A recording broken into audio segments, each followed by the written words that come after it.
Assalamualaikum warahmatullahi wabarakatuh. Perkenalkan, nama saya Yeti Oktaviani, NPM 19410090. Di sini saya akan menjabarkan hasil dari pengamatan saya waktu magang 2 di SMA Negeri 1 Randu Blatung mengenai apa itu Prota dan Promes, komponen-komponen dasar apa saja yang terdapat dalam Prota Promes, bagaimana cara menyusun Prota Promes, dan apa saja yang menjadi kendala dalam pelaksanaan Prota Promes. Kita mulai dari apa itu Prota dan Promes. Prota atau program tahunan adalah rancangan penentuan alokasi waktu selama 1 tahun untuk mencapai kompetensi dasar atau KD yang ada dalam kurikulum. Penentuan alokasi waktu sendiri ini harus memperhatikan beberapa hal. Yang pertama yaitu seperti jumlah mata pelajaran, struktur kurikulum, dan tingkat kedalaman materi yang harus dipahami oleh siswa. Komponen dasar yang harus ada dalam Prota yaitu identitas yang meliputi kelas, muatan pelajaran, dan tahun pelajaran. Yang kedua yaitu format isian yang berisi tema, subtema, dan alokasi waktu.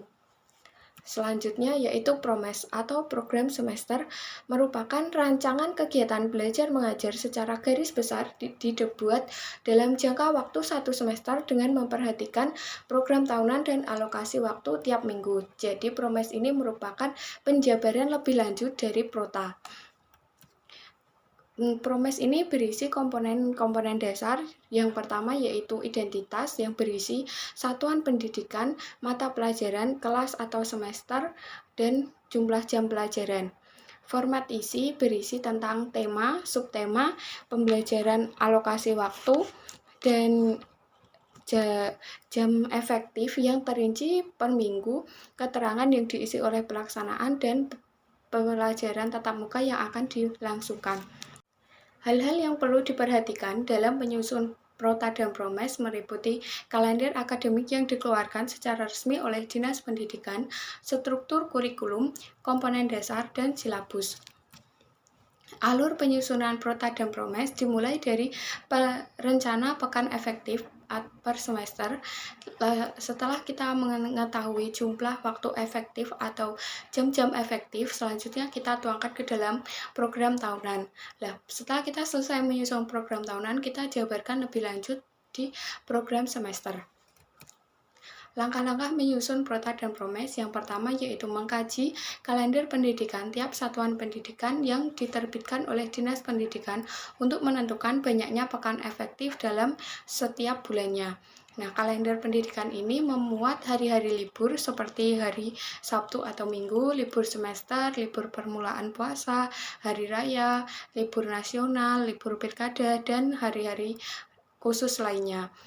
Selanjutnya yaitu harus dilengkapi jadwal ulangan tengah semester ganjil, jadwal ulangan tengah semester genap, jadwal ujian tulis atau UTS semester ganjil dan genap, jadwal ujian praktik, dan perkiraan ujian nasional.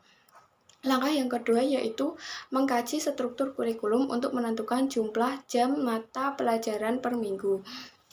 Langkah yang ketiga yaitu mempelajari komponen dasar atau KD dan silabus untuk memperkirakan jumlah jam pelajaran yang diperlukan untuk pembelajaran pada masing-masing KD.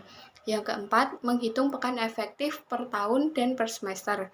Yang kelima, menghitung jam efektif atau KBM per semester. Yang keenam, menentukan alokasi waktu per KD berdasarkan kedalaman dan keluasaan materi pada KD dengan waktu efektif pada setiap semester. Langkah yang ketujuh yaitu mengalokasikan waktu dan KD pada format program tahunan. Dan yang terakhir yaitu memetakan penyebaran alokasi waktu per KD pada format program semester. Berikut adalah contoh format program tahunan di mana tema identitas yaitu SMA Negeri 1 Randu Blatung, mata pelajaran Bahasa Indonesia, kelas 12, program MIPA, tahun pelajaran 2020-2021. Ini lengkapnya.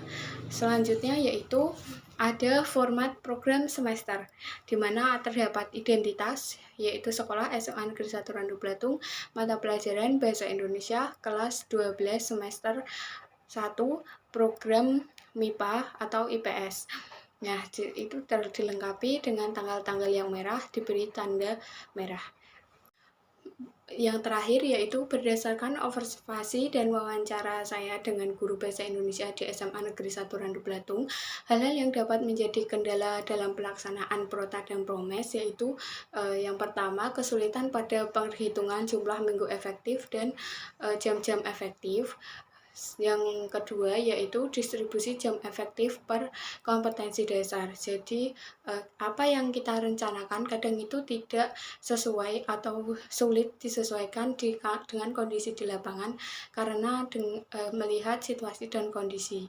Misalnya kita menyusun Prota dan Promes dengan alokasi waktu 30 menit setiap kali pertemuan. Nah, pada saat ada pandemi seperti kemarin yaitu hanya dapat alokasi waktu 15 menit. Nah, hal itu merupakan kendala dalam pelaksanaan Prota dan Promes. Sekian pemaparan saya pada kali ini. Wassalamualaikum warahmatullahi wabarakatuh.